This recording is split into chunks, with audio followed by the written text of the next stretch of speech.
Hey guys, Ashlane here coming at you today with another Clash Royale strategy video. Today we're going to discuss what I'm calling the golden rule of Clash Royale. Now, it might sound a little bit cheesy, but Clash Royale is really, truly all about math and all about value and elixir management. So the golden rule ties into all three of those aspects. You can see I'm still playing this spawner deck, absolutely love it. Creeping up, I believe, on 3,200 trophies and moving upward. So what I want to do today is do a couple live matches and discuss exactly what I mean about this golden rule and why it's so important. So let's go ahead and try to find a match. So here we go, Mr. Cool. Oh no, let's give the sad face because we're playing someone who's a level 10. That's not good for us. But the golden rule basically is this, guys. You don't want to, if you and your opponent are theoretically close to the same amount of elixir, or you're playing from an elixir disadvantage, you don't want to place anything on the map that will leave you with no elixir left, because that's when you take the heavy hits from your opponent. Let me rephrase. I'm not going to drop this barbarian hut right now.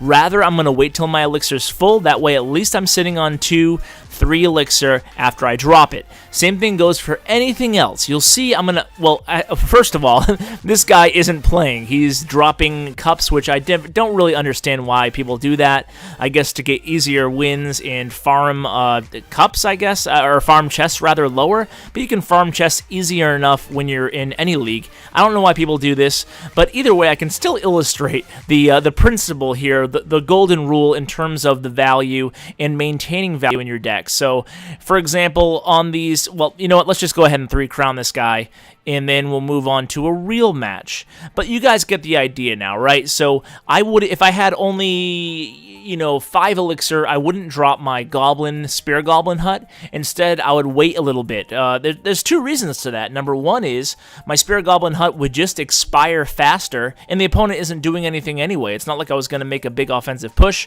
But most importantly, if I was to place it with only 5 elixir, and I knew my opponent had some elixir as well, that would give him the opportunity to counter my goblin hut in the opposite lane with a prince or a hog or a balloon or something that would go right to my tower because I wouldn't have enough elixir left to defend. So a very important point. So let's go ahead here and play a real match. Again, the disadvantage, level 10 versus level 9.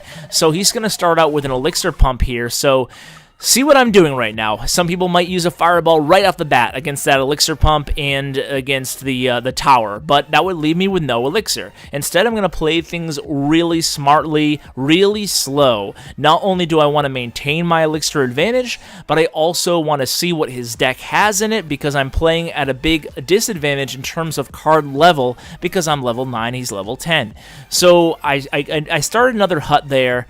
At this point, I'm going to try to sneak in a hog. When they play a golem, whenever your opponent plays a golem, you know they're relatively low on elixir. He played a golem backed up by a wall breaker there, so I knew he was pretty low, so I sent in the hog in the opposite lane. Minion horde in this deck, the reason I keep it in the deck is in case my opponent's playing the golems, minion horde does a very good job at countering it.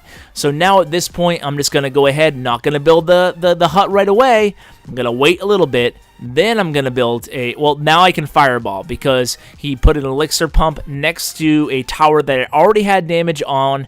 That's good value from a fireball. So we're going to wait again. Notice the theme here? We're waiting. This game is all about patience and math. Patience and math, just like your teachers told you, are the keys to life and the keys to Clash Royale.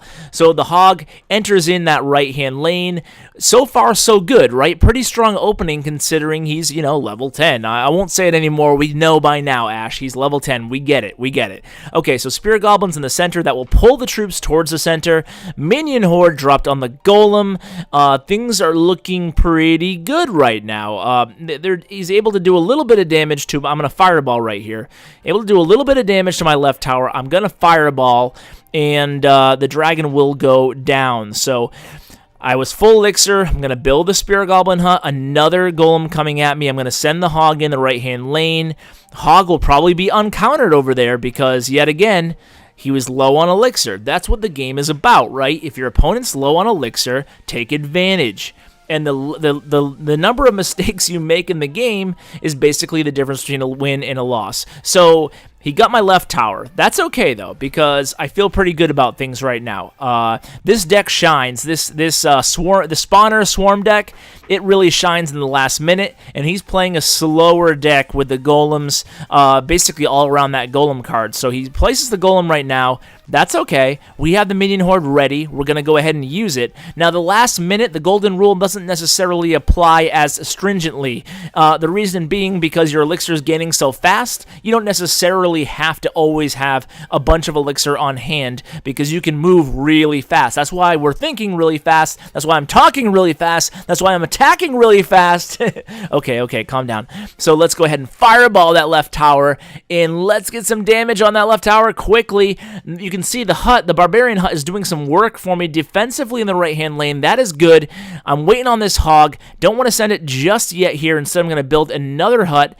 I have this hog ready. I'm going to hog and then mirror hog. That's going to be the game condition win. Hopefully, he just dropped the golem there. I have fireball up. I'm ready to use fireball.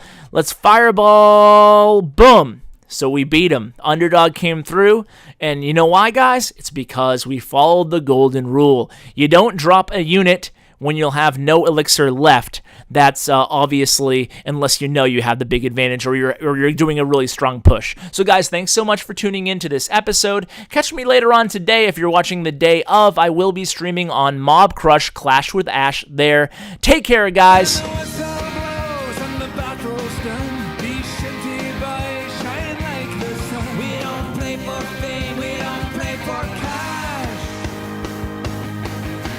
Play for the glory and the crash of the ash.